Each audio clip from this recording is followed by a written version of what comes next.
Hello friends, good evening. मैं संदीप आप सबका अपने ज्ञान आरबीएल चैनल में स्वागत करता हूं। चलिए, आज हम आईपीसी की यह पार्ट 2 वीडियो है। इसके पहले हमने कल इसका पहला पार्ट प्रोवाइड किया था, तो अगर अभी तक आपने नहीं देखा तो देख सकते हैं। तो चलिए आज देखते हैं आईपीसी के बारे में कि आईपीसी है क्या, और ये दंड संहिता है। आईपीसी का पूरा नाम क्या है? इंडियन पैनल कोड 1860, क्योंकि 1860 में ये बन के तैयार हुआ था। तो चलिए देखते हैं। हम आईपीसी को जानने से पहले उसका थोड़ा सा इतिहास देखते हैं, कानून का इतिहास देखते हैं। तो हमें सबसे पहला जो कानून मिलता है सुमेरियन सभ्यता का, जो कि ईरान में, जिसे पहले हम मेसोपोटामिया के नाम से जानते थे। ये सबसे पुराना जीवित कानून है। वहाँ के एक राजा हुआ करते थे, राजा उरनुमु, 2100 से 2050 बीसी तक, जिन्होंने ये कानून बनाया था। और जिसमें क्या, मर्डर, डकैती आदि के लिए इन्होंने मृत्यु की सज़ा निर्धारित की थी। किडनैप के लिए जुर्माना निर्धारित किया था। अब बात करते हैं 1754 में बीसी में एक हम्मुराबी राजा थे, बेबीलोन के, ग्रीस के। इन्होंने भी अपना कठोर नियम बनाया था। इसके बाद फतवे आलमगीर, एक फतवा टाइप का था। ये भी एक कानून था मुस्लिम शासक का, जो कि औरंगजेब द्वारा बनाया गया था। अब बात करते हैं, जैसे कि भारत में बहुत सारे धर्म रहते हैं। ईसाइयों का कौन सा कानून? कैनन कानून था। मुस्लिम का शरिया कानून है। यहूदियों का हलाखा कानून है। और हिंदू का हिंदू कानून है। तो बहुत सारे कानून, सभी जातियों में, धर्मों के अलग अलग कानून थे। तो अंग्रेज़ों द्वारा एक कानून बनाया गया, जिसे हम भारतीय दंड संहिता के नाम से जानते हैं। तो भारतीय दंड संहिता की शुरुआत कहाँ से होती है, ये हम देखना चाहते हैं कि कहाँ से इसकी शुरुआत हुई थी। तो सबसे पहले चार्टर एक्ट 1833 आया भारत, जिसमें क्या था कि बंगाल के गवर्नर जनरल को भारत का गवर्नर जनरल बना दिया गया। और इसी के साथ में एक विधि सदस्य भी आए थे, लॉर्ड मैकाले। लॉर्ड मैकाले के बारे में जानते हैं। इन्हें भारत में अंग्रेजी शिक्षा का जनक भी बोला जाता है। और उस समय लॉर्ड विलियम बेंटिंक थे, जो कि भारत के प्रथम गवर्नर जनरल थे। और फिर क्या होता है कि इनके द्वारा, लॉर्ड विलियम बेंटिंक द्वारा एक कानून बनाया जाता है। लॉर्ड विलियम बेंटिंक के कहने पर एक कानून का गठन किया जाता है, जिसे हम प्रथम विधि कानून 1834 कहते हैं, जिसे फर्स्ट लॉ कमीशन भी इंग्लिश में बोल सकते हैं। जिसमें कुल 4 सदस्य थे। 4 सदस्य कौन कौन थे? मिलेट, मैकलीड और एंडरसन। और जो मेन थे, जिसके अध्यक्ष थे, कौन थे? Lord Macaulay. इनका सबसे बड़ा योगदान था। तो लॉर्ड मैकाले इसके मुख्य थे। अब हुआ क्या कि लॉर्ड विलियम बेंटिंक की सहायता से प्रथम विधि कानून बनाया गया। प्रथम विधि कानून कौन सा था? 1834, ये बनाया गया। अब जिसका अध्यक्ष लॉर्ड मैकाले को नियुक्त किया गया, घोषित किया गया। अब इनसे कहा गया कि कोई ऐसा कानून बनाओ जिससे हम किसी के द्वारा किए गए अपराध को दंडित कर सकें। तो इनके द्वारा एक कानून बनाया गया, क्योंकि ये विधि के बहुत अच्छे ज्ञाता थे लॉर्ड मैकाले। तो इनके द्वारा एक कानून बनाया गया, जिसे हम आईपीसी के नाम से जानते हैं। उसे उन्होंने बना के, वो रिपोर्ट जो है लॉर्ड मैकाले ने 2 मई 1837 को सौंपी, लेकिन इसे मानने से इनकार कर दिया गया। लॉर्ड विलियम बेंटिंक द्वारा इसे मानने से इनकार कर दिया गया। अब लॉर्ड विलियम बेंटिंक अपने पद से चले आते हैं, ख़त्म हो जाता है इनका जो शासनकाल था।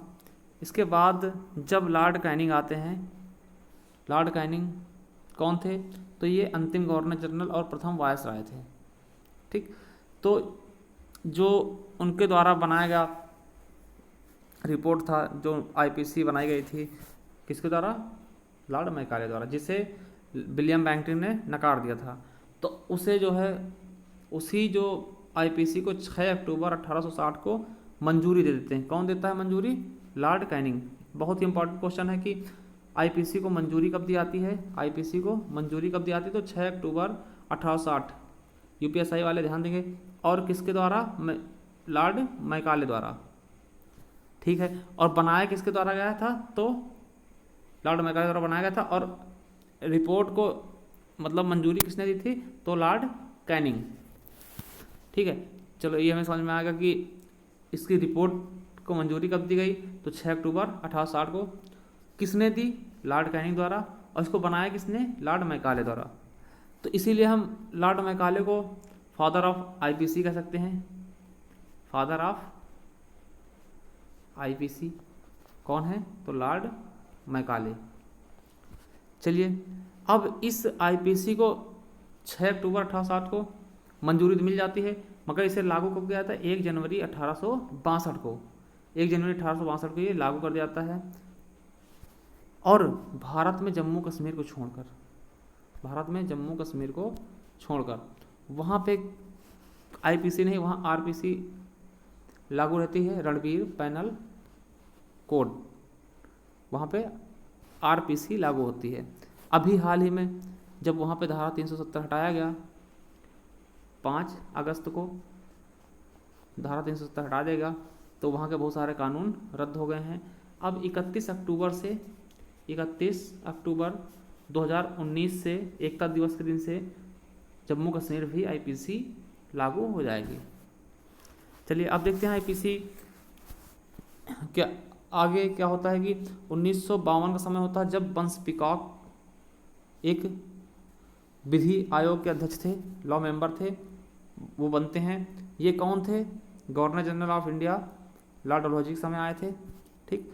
तो बंस पीकॉक फोर्ट विलियम जो सुप्रीम कोर्ट था उसके अंतिम चीफ जस्टिस थे, जो कि 1962 में यहाँ से रिटायर होते, अंतिम चीफ जस्टिस बने थे।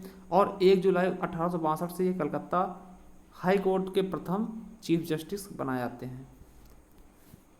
इन्हीं के द्वारा इस आईपीसी में विचार किया जाता है, इन्हीं के द्वारा इस आईपीसी में विचार किया जाता है। इनके विचार करने के बाद हमने पहले भी बता दिया कि 6 अक्टूबर 1860 को इसको वायसराय लॉर्ड कैनिंग द्वारा मंजूरी दे दी जाती है और 1 जनवरी 1862 से लागू हो जाता है। मगर याद रखेंगे कि ये जम्मू कश्मीर में लागू नहीं होता है, उसके अलावा गोवा, दमन दीव और पांडिचेरी में 1 अक्टूबर 1863 से ये लागू किया जाता है, 1 अक्टूबर 1863 से लागू किया जाता है। और जम्मू कश्मीर में 31 अक्टूबर 2019 से लागू होगा, प्रस्तावित हो गया, लागू बाद में होगा। चलिए देख ही लेते हैं। भारतीय दंड संहिता को विधानमंडल ने 6 अक्टूबर 1860 को पारित किया था। 1 जनवरी 1962 से जम्मू कश्मीर को छोड़कर हर जगह लागू हो गया था। जम्मू कश्मीर में रणबीर पैनल कोड आरपीसी 1932 से लेकर के 5 अगस्त 2019 तक लागू है। इसके बाद यहाँ भी आईपीसी लागू हो जाएगी, ठीक है। 31 अक्टूबर से आईपीसी लागू हो जाएगी। अब बात करते हैं आईपीसी कहाँ कहाँ किस किस देश में लागू है। इससे क्वेश्चन पूछा थे और पिछली बार यूपीएससी में इससे क्वेश्चन आए थे कि भारत को छोड़ के कहाँ कहाँ पे आईपीसी लागू है। तो वर्मा, जिसको म्यांमार बोलते हैं, मलेशिया, सिंगापुर, श्रीलंका, ब्रुनई और बांग्लादेश में कुछ हद तक, पाकिस्तान में भी कुछ हद तक आईपीसी लागू है। यहाँ पे क्यूसस जो कि आई टू आई वाला केस होता है, और दियत, जहाँ पे कोई मर्डर कर दे तो आप उसको पैसे देकर आप अपने मर्डर केस से छुटकारा पा सकते हैं। तो ऐसे भी कानून पाकिस्तान में लागू हैं।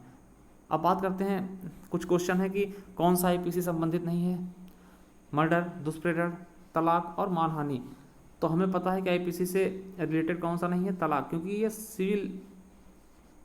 सिविल मुकदमा होगा, ठीक है, आईपीसी से अलग है ये। अब बात करते हैं फादर ऑफ आईपीसी किसको कह सकते हैं, तो लॉर्ड मैकाले, क्योंकि इन्हीं के द्वारा ये तैयार किया गया।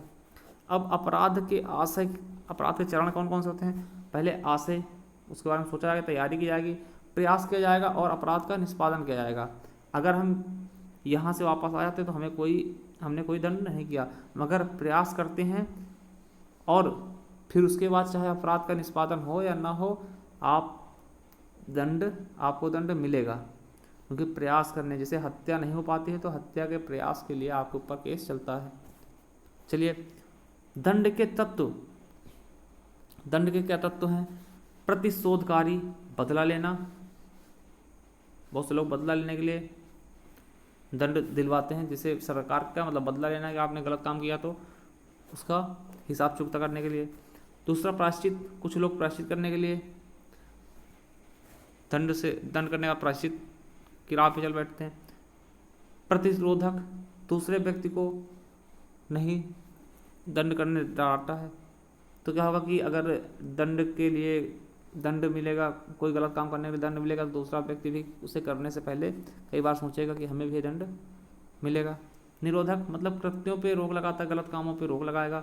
सुधारात्मक, सुधरने के मौका देता है। दंड होने के बाद फिर इंसान अगर जेल काटता तो थोड़ा बहुत उसके अंदर समझ आती है कि नहीं, ये कोई कुछ इससे फ़ायदा नहीं है। ठीक, तो ये रहा हमारा दूसरा वीडियो। अगर आपको समझ में आए तो लाइक करें, कमेंट करें और सब्सक्राइब ज़रूर करें, क्योंकि इससे रिलेटेड क्वेश्चंस हमारे यूपीएसआई में पूछे जाते हैं कि कब लागू हुआ, किस दिन मंजूरी मिली, किसने लागू किया, ऐसे क्वेश्चन। चलिए, धन्यवाद।